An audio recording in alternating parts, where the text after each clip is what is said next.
हा अजून डोकं नाही तो हिंदी आहे मराठी ओढ लागणे हा ओढ नाही अजून सर आणि धाऊ तर पावसाची बाजूला बाजूला चढाईचा केला की मी तिला सर केला आणि अजून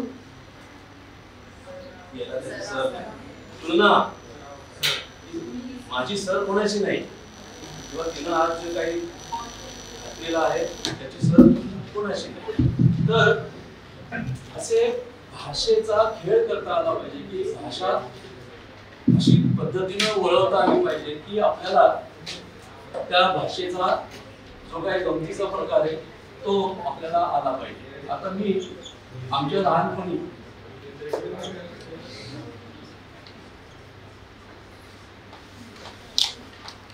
रामाला भाला मारा एक वाक्य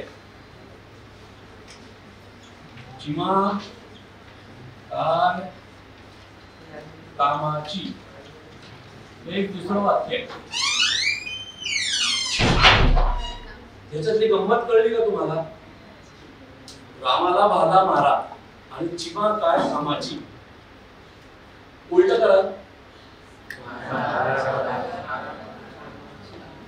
चिमा काय कामाची रामाला भाला मारा आणि उलट केलं तरी तेच येतं.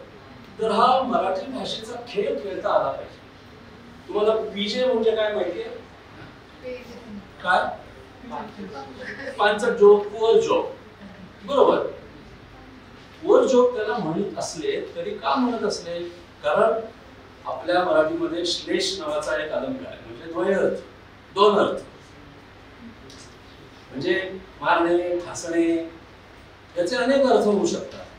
जसे सर चे अनेक अर्थ होऊ शकतात. तसं प्रत्येक शब्दाचा खेळ करता आला पाहिजे तरच भाषेबद्दलची गंमत करता करता ओढ वाटते आणि भाषेमध्ये आपल्याला काहीतरी घडवता येतं. त्या भाषेमध्ये काय घडलंय ते समजून घेता येतं आणि सांगता सुद्धा येतं. जी सांकेतिक भाषा शिवाजी महाराजांपासून वापरली जायची ती अशी असायची की लोकांना वाटेल आज ऊन पडलेलं आहे सूर्य बाहेर आलेला आहे असं समजा दोन वाक्यांचं मी मेसेज पाठवला संदेश पाठवला तर असं लक्षात घ्यायचं की आज राजे साहेब बाहेर पडलेले आहेत आणि ते तसेच हिंडत फिरत आहेत म्हणजे त्याची हत्या करायला भरपूर संधी आहे असा अर्थ आपल्याला सांगता येतो. आणि म्हणून मराठीमध्ये अशा खूप गोष्टी आमच्या लहानपणी आम्हाला शिकवल्या गेल्या किंवा आम्ही खेळता खेळता मित्रांशी मैत्रिणींशी असं करत गेलो. तुम्ही जी मिलेनियल्स आहात किंवा जनरेशन सी आहात त्या झीला आणि मिलेनियल्सला मराठी भाषेचा तेवढा प्रभाव किंवा पगडा अजिबात जाणवत नाही. त्याचं कारण तुम्ही इंटरनेटच्या युगामध्ये जन्मलेले आहात तुम्ही मोबाईल फोनच्या युगात जन्मलेले आहात त्याच्यामुळे त्या तंत्रज्ञानाबरोबर आधी इंग्रजी भाषा तुम्हाला अधिक जवळची असते. त्याच्यामुळे तुम्ही इंग्रजीमध्ये जोक करू शकता इंग्रजीमध्ये डबल मिनिंग बोलू शकता पण मराठीमध्ये ते बोलता आलं पाहिजे किंवा मराठीमध्ये असे खेळ करता आले पाहिजे की ज्याच्यामुळं आपल्याला त्या मराठीची गोडी चाहता येईल. आता ह्या शब्दाचा अर्थ रोज वर्तमानपत्रात टेलिव्हिजनमध्ये बातम्या असतात पण मी जर मेलो तर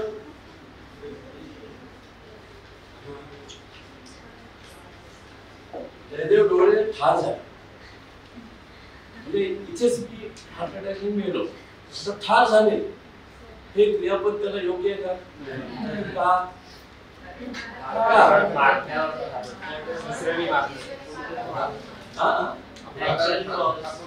Yes, what do you say? जिस वजह से मुझे वो एक नेचुरल कॉज है आणि ऍक्सिडेंट झाला तर त्यामुळे राईट म्हणजे तुम्हाला अपघाती मृत्यूला ठार होणे हे माहिती आहे. अजून मृत्यूला किती प्रकारचे शब्द आहेत? शहीद शहीद बळी, मरण. अजून जरा लिटररी मिनिंगचे साहित्यिक देवाघरी गेले, देवास प्रिय झाले, स्वर्गवासी झाले, अनंतात विलीन झाले, देहावसान झाले, देवाज्ञा झाली. अजून काळाच्या पडद्याआड गेले. बघा, म्हणजे आपण मृत्यू या एका घटनेची जर मराठी भाषेमधली रूपं बघायला गेलो तर 27 प्रकारची रूपं आहेत. 27. म्हणजे आम्हीच एका वर्गात केलं होतं तर 27 आम्हाला रूपं मिळाली. त्याच्या पलीकडे अजून असू शकतील, पण एकच मृत्यू आहे. त्या मृत्यूला दुसरा काही शब्दच नाही. पण मराठी भाषेनं वर्तमानपत्रांमध्ये त्याचं वर्णन करताना किती वेगवेगळ्या पद्धतीनं वापरलं आणि प्रत्येक मृत्यूचा एक अर्थ कसा वेगळा असतो हे आपण प्रसार माध्यमांना सिद्ध केलं. म्हणजे ठार होणे, प्राणास मुकणे. प्राणास मुकणे म्हणजे काय? प्राण होता माझ्याकडे पण मी मुकलो. दादा कोंडकेंचा एक सिनेमा होता, मुका घ्या मुका. डबल मिनिंग आहे. मुका घ्या मुका म्हणजे चुंबन घ्या, पण तो सिनेमा पाहिला तर दादा कोंडके मुका असतो. ते मुके त्यांना बोलता येत नाही आणि मग त्याला घेण्याबद्दलचा तो चित्रपट आहे. म्हणून मुका घ्या मुका. असे द्वयार्थी अर्थाचे द्वयार्थी चित्रपट दादा कोंडकेंनी भरपूर काढले. त्यांच्या सिनेमामध्ये भरपूर असायचे, पण ते चावट वाह्यात अशा प्रकारचे अर्थ होते. तरी सुद्धा आपण मराठी माणूस हा भाषेकडे गांभीर्याने बघता बघता कधी कधी खेळकर वृत्तीने पण बघतो आणि कधी कधी खेळकर वृत्तीने बघता बघता गांभीर्यपूर्वक पण बघतो. म्हणून आपण भाषेबद्दल अधिक जागरूक असलं पाहिजे. ती जागरूकता आपल्या स्वभावात जर रुजली तर शब्द कसे वापरायचे, वाक्य कसं संपवायचं, नंतर कुठला अर्थ कोणाला समजून सांगायचा, या गोष्टींची बरोबर आपल्याला जाण होते. म्हणजे आचार्य अत्रे नावाचे मोठे संपादक होते. त्यांनी एका अग्रलेखामध्ये एका व्यक्तीवर असं लिहिलं की हा माणूस एकदम बेकार आहे, गाढव आहे, मूर्ख आहे, बावळट आहे. त्याची खूप अशी निंदा केली. तो माणूस दुसऱ्या दिवशी आला आणि म्हणाला, का हो असं का तुम्ही असं लिहिलं, तुम्ही हे दुरुस्त केलं पाहिजे. दुसऱ्या दिवशी आचार्य अत्रेंनी अग्रलेख केला, अमुक अमुक व्यक्ती गाढव नाहीये, मूर्ख नाहीये, नालायक तर अजिबातच नाहीये, ते शहाणे नाहीये, ते दीडशाणे आहे, असं उलट लिहिलं. म्हणजे एकूण एक आधी आता बसणे हा शब्द अनेक अर्थाने वापरला जातो. चलो बैठेंगे, चला बसूया, कळलं ना? साधी क्रिया आहे, साधी क्रिया आहे, पण किती वेगवेगळे अर्थ आहे.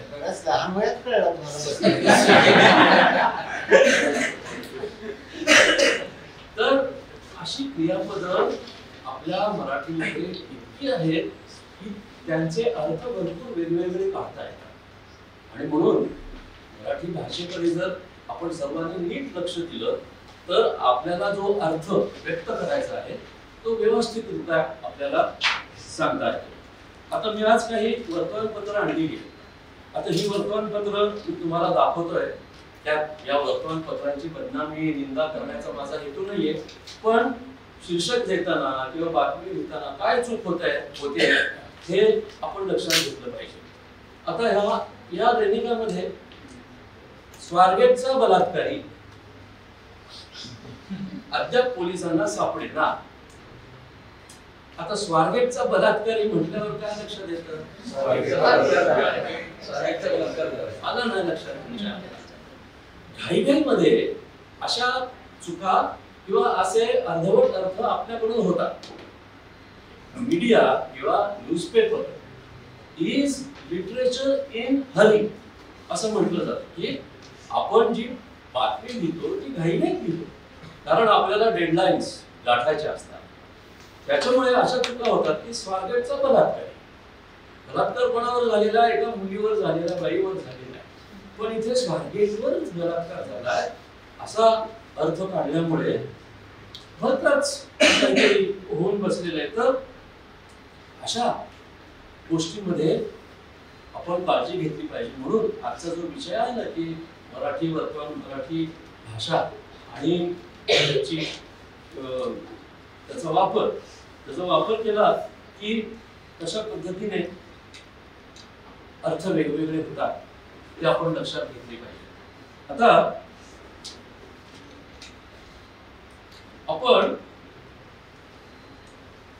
काना म्हणजे माहितीये, हा, तर पुष्कळदा काय होतं की कर्नाटकच्या, उत्तर प्रदेशच्या असं आपण वापरतो.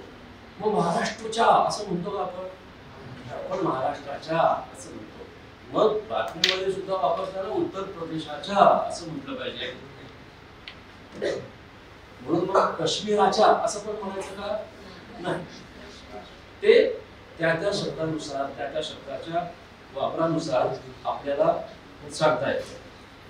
आता काही वेळेला काय होतं की आमच्या पत्रकारितेमध्ये प्रेस ट्रस्ट ऑफ इंडिया आणि युनायटेड न्यूज ऑफ इंडिया या दोन इंग्रजीतल्या न्यूज एजन्सीज होत्या आणि त्याचं आम्ही भाषांतर करायचो. उघड आहे की इंग्रजी काय आमची भाषा नाही ना, आमच्या आईवडिलांची भाषा.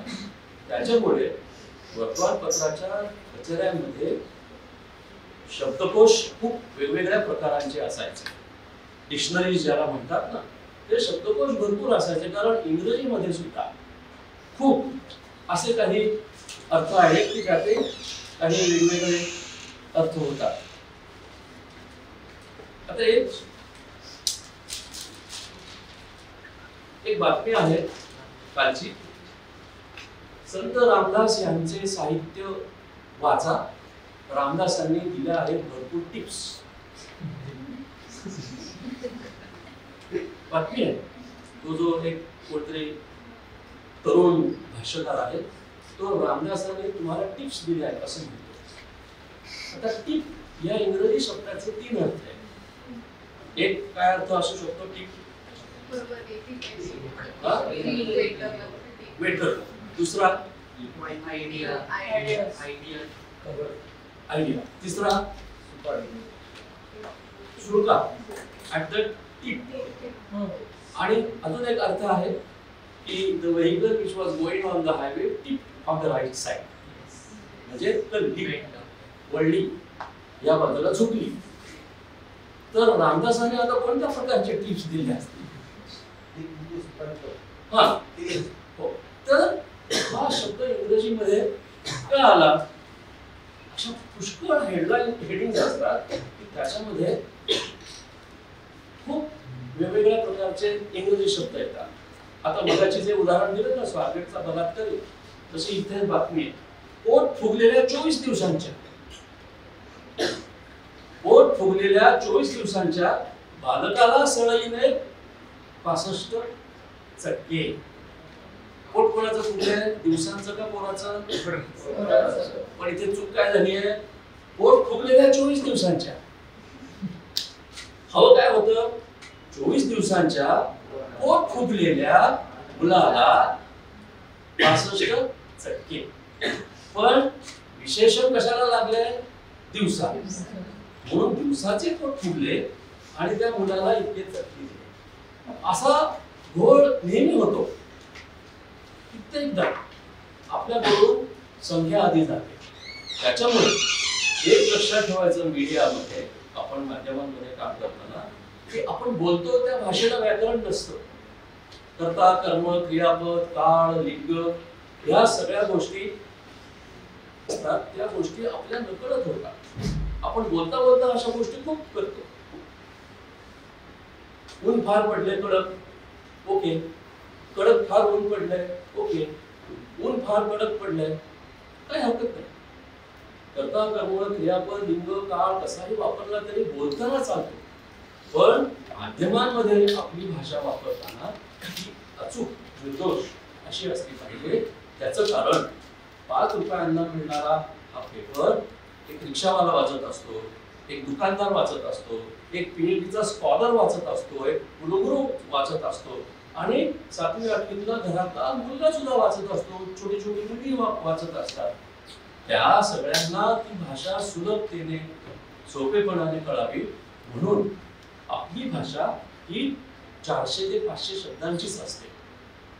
म्हणजे इंग्रजी भाषेमध्ये असं सांगितलेलं आहे की फक्त 400 to 500 words should be used wherever possible. नंतर शशी थरूर जी भाषा वापरतात ती जर भाषा आपण मीडियामध्ये वापरली तर कोणालाच कळणार नाही. म्हणून सोपे शब्द वापरले पाहिजेत, बोलताना वापरले पाहिजेत, पण लिहिताना मात्र सगळ्यांना समजेल असा लसावी काढून आपण भाषेचा वापर करायला पाहिजे.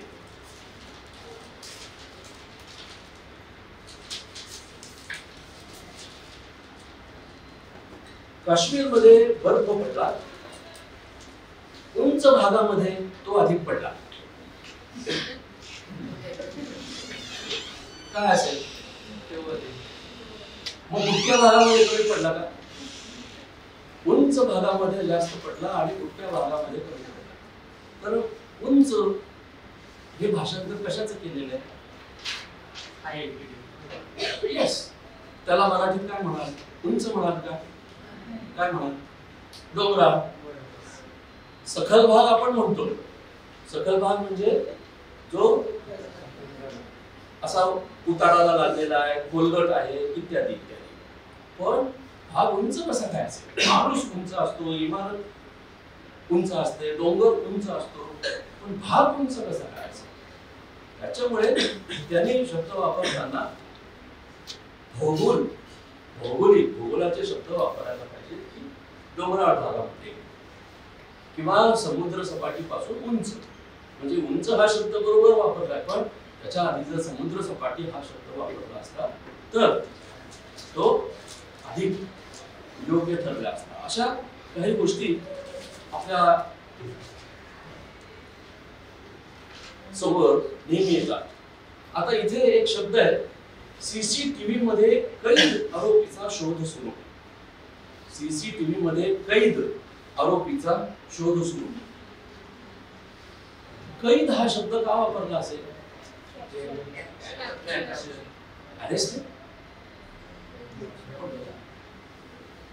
म्हणजे तो लिटरली शब्द आहे ना की मैंने तुम्हें नजरों में कैद कर लिया. आणि एकदा कैद झाली की सुटका नाही. पण कॉट, कॅप्चर ह्याचा अर्थ त्यांनी कैद केला. तर कैद केल्यावर सुटका कशी होईल? किंवा त्या प्रक्रियेशिवाय ती सुटका होणार नाही. त्याच्यामुळे कैद कशाला? वाय लिटरली किंवा साहित्यिक वाङ्मयीन उपमा उत्प्रेक्षा अलंकार कशासाठी वापरायचे? त्याऐवजी सीसीटीव्ही मध्ये दिसलेल्या असं म्हणा. कैद म्हणजे बरोबर तो असा चालला होता अरेस्ट असं केल्यासारखं वाटतं. म्हणून बातमीमध्ये नाट्यमयता निर्माण करण्यासाठी असे शब्द एक दोनदा वापरले तर चालते, पण सारखं कैद असं नाही बरोबर. कारण एकदा कैद झाली की मग सुटका अवघड असते. म्हणून जे नजरों में कैद किए, दिल में कैद किए, अशा ज्या गोष्टी असतात साहित्याच्या वाङ्मयाच्या, त्या इथे अशा आल्या की जरा अवघड होऊन जात.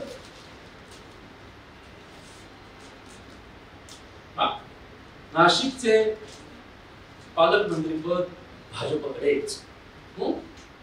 आणि खालची एक शोल्डर लाईन अशी आहे, रायगडवरून राष्ट्रवादी शिवसेनेतील तिढा सुटेना. रायगडवरून बर सिंहगडवर का सिंहगडावर? प्रतापगडवर. कडेवर आहे काय? मराठी भाषा कडेवर चालली, गडावर म्हणायला पाहिजे ना. प्रतापगडावर, रायगडावर, सिंहगडावर, इथे रायगड असं होऊन बसतं. का असं होतं? मराठी समजत नाही का? समजते, पण या माणसाला असं वाटतं की मला ती अधिकच चांगली समजते, त्याच्यामुळे मी काहीही म्हटलं तरी चालतं. आता ही मराठी मातृभाषा आहे, पण मातृभाषेचा वापर आपण आईला कसं वागवतो, आईला जर आपण हिडीस पिडीस करतो, आईला जर आपण धुसफूस करत असतो सारखी, आईवर जर चिडचिड करत असतो, तर मग मातृभाषेची सुद्धा अशीच परवड आपण करतो. म्हणून आईवर जितकं प्रेम असतं, आईचा जितका आपल्याला आदर वाटतो, आईबद्दल जितकं प्रेम वाटतं, तितकं भाषेवर पण वाटलं पाहिजे. म्हणून आईची जशी आपण काळजी घेतो तशी भाषेची घेतली पाहिजे. तर मला असं वाटतं की सर्वांनाच आपल्याला मराठी नीट बोलता लिहिता येईल. आता इथे गमतीचं वाक्य झाले, खरं तर ते चूक नाहीये. 3 घटनात 7 जण बुडाले. घटना 3 घटनात 7 जण बुडाले.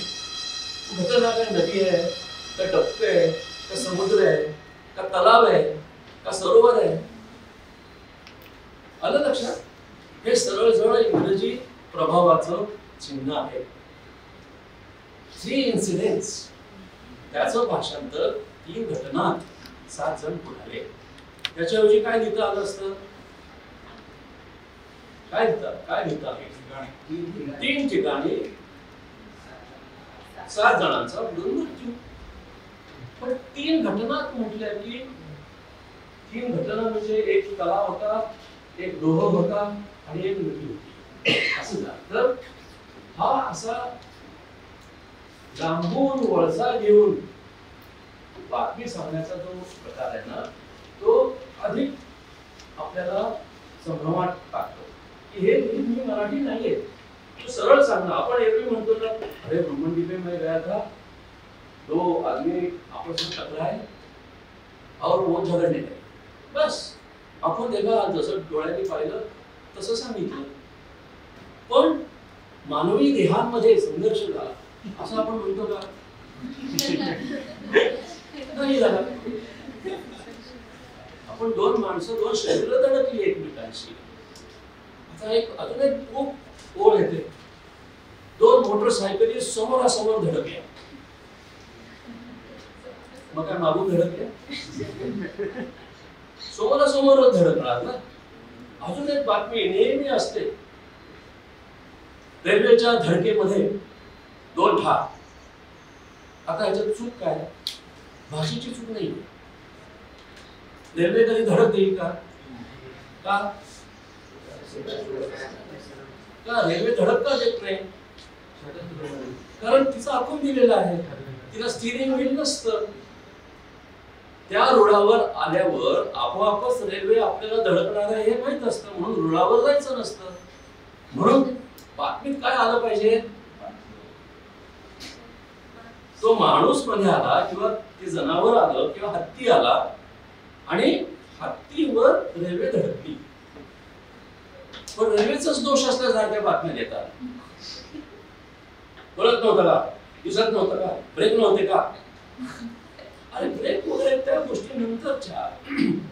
तिला आपण दिलेला मार्ग आहे, त्याच्यामुळे तिथे जायचं नाही असं असतं. त्याच्यामुळे अशा खूप चुका आपल्याकडून होत राहतात, ज्याच्यामध्ये वेगवेगळे अर्थ आपल्या भाषेमध्ये येतात. आणि मग असं होतं की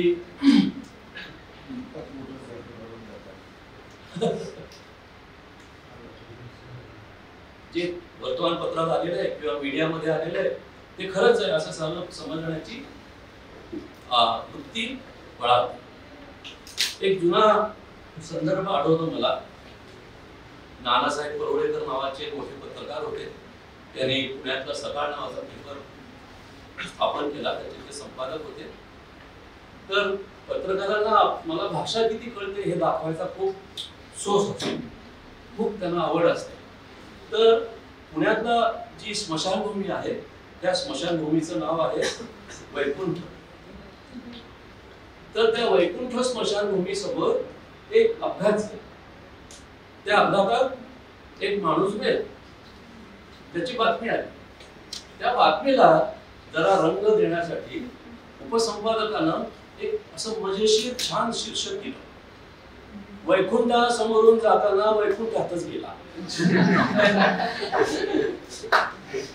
आलं लक्षात? तर असं त्यानं शीर्षक दिलं आणि स्वतःला तो पाठिंबा शाबासकी द्यायला लागला. वा वा वा वा, वैकुंठा समोरून जाताना वैकुंठातच गेला. मग रात्रपाळीला नानासाहेब तोरळेकर आले, त्यांनी ते वाचलं आणि म्हणाले कोणी दिलं? जो कोणी उपसंपादक होता त्याने ते शीर्षक दिलं, तो म्हणाला मी दिला.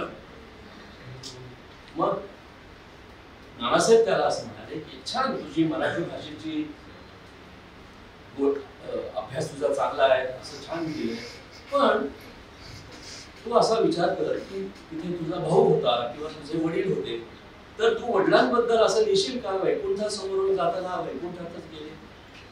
म्हणजे मृत्यूची किंवा मरणाची इंगल चेष्टा करायची नाही.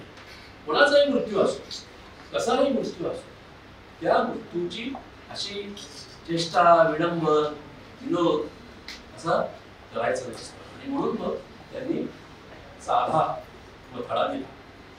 लोकमान्य टिळक केसरी चालवायचे, तुरुंगात नेहमी जायचे. तुरुंगात सुटल्यावर एकदा केसरीतल्या एका उपसंपादकानं असं भलं मोठं संस्कृत भाषेचं शीर्षक दिलं, स्वातंत्र्य चळवळीचे आधार येऊन महान नेते टिळकांची कैदेतून मुक्तता, अशा अर्थाचं काहीतरी दिलं. टिळक आले, टिळकाने वाचलं, अरे बापरे एवढं मोठं, ते खोडलं आणि टिळक सुटले, एवढंच शब्द दिला, दोनच शब्द. स्वातंत्र्य चळवळीचे आधार येऊन लोकमान्य टिळक कैदेतून मुक्त, हे बदललं, त्याच्याऐवजी टिळक सुटले. सोपं, समजलं. म्हणून आपली भाषा ही सर्वसामान्य माणसांसाठी असते. 4थी पास, 7वी पास, रिक्षावाला, टपरीवाला, चहावाला, दुकानातले कामगार, कारागीर हे आपला पेपर वाचत असतात. त्याच्यामुळे आपली भाषा अगदी सोपी आली पाहिजे असा आपण मीडियातल्या लोकांनी तरी पळ केला पाहिजे. आता एक शब्द आहे, मंत्रालयातील सुरक्षा पुन्हा ऐरणीवर. ऐरण म्हणजे काय? कोणाला माहिती? पाहिली आहे कधी?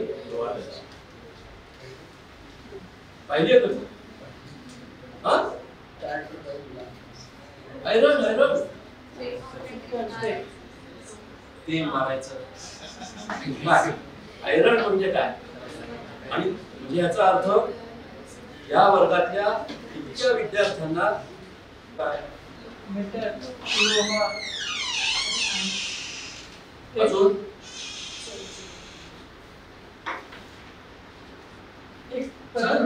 तुझं उत्तर बरोबर होतं, पण तो पदार्थ सांगितला नाही.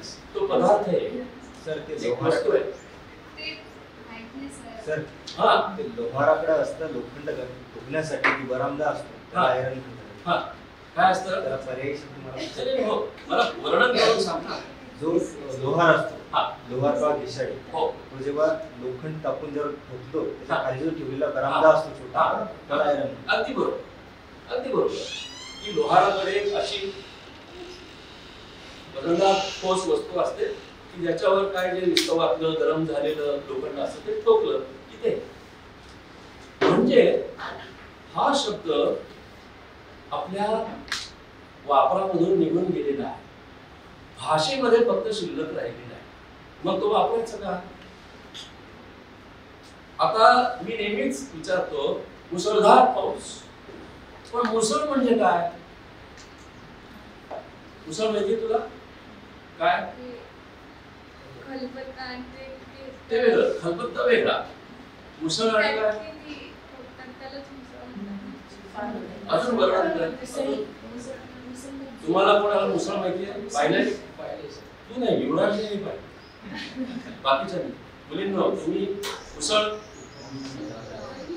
सर, गहूज्वारी, सर, गहूज्वारी काढतात, घालायच्या पाण्याचे असतात. काय काय म्हणाला? गहू ज्वारी जे काढतात जुन्या खरंय, काळात खरंय. जो गड्डा असतो अगदी गडी असतो. म्हणजे एक जाड लाकडाचा खाली लोखंड लावलेलं ते मुसळ. पण अजूनही पावसाळा सुरू झाला की मुसळधार असा शब्द येतो. मुसळच जर आपल्या जीवनात नाहीये, आता त्याच्या जागी मिक्सर ग्राइंडर आलेला आहे. मग मिक्सर धार म्हणायची का, ग्राइंडर धार म्हणायची का? पण ते शब्द त्या वस्तू जशा आपल्या वापरातून गेल्या, ऐरण गेली, मुसळ गेलं, अशा कित्येक वस्तू ज्या मराठी भाषेशी लगडलेल्या आहेत त्या वापरात नसल्या तरी शब्द वापरत आहेत. त्याच्यामुळे घोळ असा होतो की जर शीर्षकातच मथाळ्यातच कळत नाही तर मग खाली वाचण्यामध्ये काय अर्थ आहे. म्हणून जसा काळ बदललेला आहे, काही पदार्थ वस्तू निघून गेलेल्या आहेत. आता जातं असतं का घरामध्ये?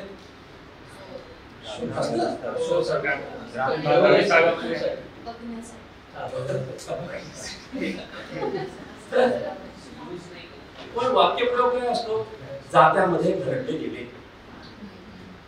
सरकारच्या 2 खात्यांमध्ये अनेक नागरिक जात्याप्रमाणे जात्यातल्या धान्याप्रमाणे बदलले गेले.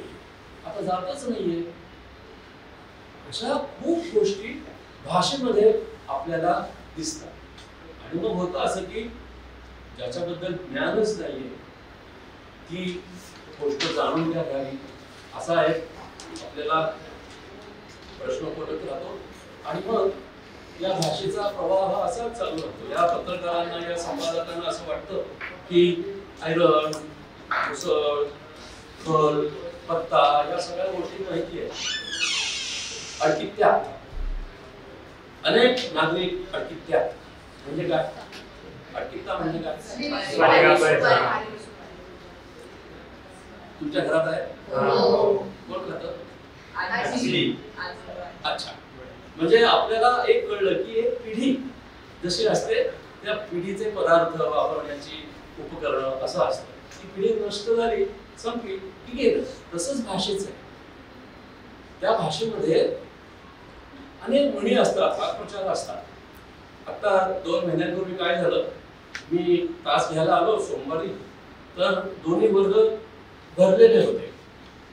विद्यार्थी माझी वाट पाहत होते. तर मी एक म्हण वापरली, दात आहेत तर चणे नाहीत, चणे आहेत तर दात नाहीत. एक मुलगी म्हणाली, what do you mean sir? तर मी म्हणालो, don't you know what I say? दात आहेत तर चणे नाहीत, चणे आहेत तर दात नाही, याचा अर्थ तुला माहिती नाही? No sir, I am convent educated.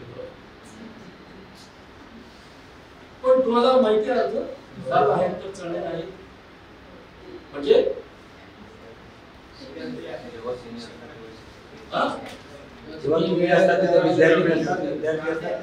किंवा अशी एक अवस्था निर्माण होते जिथे आपल्याला हवं आहे ते आपण असताना मिळत नाही आणि ते उपलब्ध आहे पण आपण तिथे नसतो. ह्या म्हणी आता जवळपास सगळ्या माध्यमांमधून लुप्त होत चाललेले आहे. कारण काय व्हायचं की म्हणीमध्ये सगळ्या गोष्टीचं सार आपल्याला घालून दिलेलं असायचं. त्याच्यामुळे या म्हणींचा वापर आता जवळपास होतच नाही. जशी उपकरणं साधनं बेपत्ता होत चालली आहे तसं या म्हणी, वाक्प्रचार, वाक्प्रयोग, लोकोक्ती त्याला म्हणतात, त्याही आता निघून चाललेल्या आहेत. त्याच्यामुळे मराठी भाषा अगदी अशी कोरडी होत चालली. बरं, आता नव्या म्हणीही तयार होत नाही. फक्त काय, आम्ही लहानपणी चोथा म्हणायचो, चघळणं म्हणायचो. आता चघळण्याच्या ऐवजी चुईंगम आला शब्द वापरला तर काही करता येईल का? पण होत नाहीये तसं. किती गोष्टी त्या चढायच्या असं आपण म्हणतो. पण मग चुईंगम आता तुम्ही सगळेच जण खाता, त्या चुईंगमचा मराठी भाषेमध्ये वापर नाही आलेला अजून. आता भाषेशी खेळावं कसं? सरांचं आडनाव बर्दापूरकर आहे. समजा ते जर्दा खात असते तर आपण त्यांना काय म्हटलं असतं? जर्दापूरकर. समजा त्यांच्या खिशात खूप चिल्लर खुर्दा आहे, काय म्हणाला असतो? क्रोधापोटी असे खेळ करता आले पाहिजे. म्हणजे आपलं डोकं, आपला मेंदू सतत एखाद्या नावाविषयी, एखाद्या शब्दाविषयी खेळ करत असला पाहिजे. असा भाषेचा सतत आपण विचार करत गेलो, खेळ करत गेलो, पीजे का होईना आपण सतत त्या नावावरून काही श्लेष करत गेलो, द्वयार्थ काढत गेलो, तर मला असं वाटतं की हा भाषेचा जो आपला आपल्या आयुष्यातला म्हणजे माध्यम कर्मी म्हणून जो काही एक महत्वाचा भाग असतो तो आपण सदैव जिवंत ठेवू, वाहता ठेवू, प्रवाही ठेवू, तरच नव्या नव्या येणाऱ्या पिढीला या मराठी भाषेमधली गोडी, या मराठी भाषेमधली वेगवेगळी शक्तिस्थानं किंवा मराठी भाषेतले वेगवेगळे शब्दप्रयोग, वाक्यप्रयोग, लोकोक्ती, म्हणी, कितीतरी म्हणी इतक्या सुंदर आहेत की आपल्याला त्याचा फार काही विस्तार करावाच लागत नाही. अशा छान छान म्हणी मराठीमध्ये आहेत. पण आता म्हणी मथळ्यांमध्ये येतच नाही. टेलिव्हिजनच्या स्क्रोलमध्ये किंवा टेलिव्हिजनच्या हेडलाईन्समध्ये खूप चुका असणाऱ्या भाषा, खूप चुका असणारी भाषा तिथे प्रकट असते. पण उघड आहे तो घाई झालेला प्रकार आहे. पण मग मी असं म्हणतो मी घाईघाईत होतो, तर मग तुम्ही घाईघाईत जेवत असताना तुमचा घास नाकात जातो कधी? किंवा घाईघाईत केस विंचरत असताना तुम्ही खांदा विंचरता का कधी? नाही. कितीही घाई असो बरोबर डोक्यांवरच हात जातो ना. किती घाई असो घास आपण डोक्यातच जातो ना. मग असं का होतं की घाईमध्ये असताना नाही सगळे जरा घाईच आहे, ते साडीच्या ऐवजी माडी पडलं. अहो साडीच्या ऐवजी माडी पडल्यावर काय भयंकर झालं कळते का तुम्हाला? असं होतं. म्हणून आपण काळजी घ्यायची. घाई घायचा खूपदा फटका बसतो, पण तरी सुद्धा जर शब्दांची खेळता आलं, वाक्यांची खेळता आलं, म्हणी लक्षात ठेवल्या तर अशा चुका होणार नाही. आणि मगाशी प्रवीण सरांनी जसं सांगितलं की सतत वाचत राहिलं पाहिजे. कारण ते म्हणाले, ते पुढे म्हणाले, त्यांनी असे सांगितले आणि असे त्यांनी सांगून पुढे म्हटले. तेच तेच तेच तेच काय बोलण्याला कितीतरी वेगवेगळी क्रियापदं आहेत ना मराठीमध्ये, ती वापरा ना, तरच वैविध्य येतं. एकदा विविधता आली की आपल्यालाही बरं वाटतं ना. रोज आपण वरण भात पोळी आमटी भाजी खाल्ली तर चालते का? नाही चालते. थोडासा वेगळा पदार्थ रोज असलाच पाहिजे, तरच जेवण जातं. तसं भाषेचं, म्हणून भाषेचा भरपूर अभ्यास केला, भरपूर वाचन केलं तर शब्द संपत्ती जमा होते. आणि मग ती संपत्ती डोक्यात बसल्यावर कुठल्या प्रसंगी कोणता शब्द वापरायचा, कुठल्या प्रसंगी कोणती वाक्यरचना करायची, धडा कसा छानपैकी आकर्षक द्यायचा, हे आपोआप यायला लागतं. त्याप्रमाणे तुम्ही अभ्यास करत राहा, वाचत राहा आणि एकमेकांशी मराठीमध्ये थट्टा मस्करी करत राहा, चेष्टा करत राहा, एकमेकांच्या नावांची, आडनावांची असे छान छान विनोद करत राहा. म्हणजे मग काय होतं, आपल्या आपल्यातच एक मोकळेपणा येतो आणि मराठीचा वापर वेगवेगळ्या पद्धतीने कसा करता येईल ह्याच्याबद्दलची गोडी निर्माण होते. असंच तुम्ही जर वागला तर ह्या विद्यापीठातल्या आणि रेखाशिल्पी आशा देशपांडे सारख्या शिक्षकांना अभिमान मिळेल की वाटेल की बघा हे आमची विद्यार्थी आहेत, यांनी अशा प्रकारे छान पत्रकारितेमध्ये नाव कमावलं. भाषा हे एक माध्यम आहे आणि आपण त्या माध्यमावरच्या माध्यमात काम करतो. दोन माध्यमांमध्ये काम करत असताना भाषेवर किती ताण पडत असेल याचा विचार करा आणि त्या अनुषंगाने तुमच्या भावी जीवनात वाटचाल करा. अशी तुम्हाला शुभेच्छा देतो आणि थांबतो.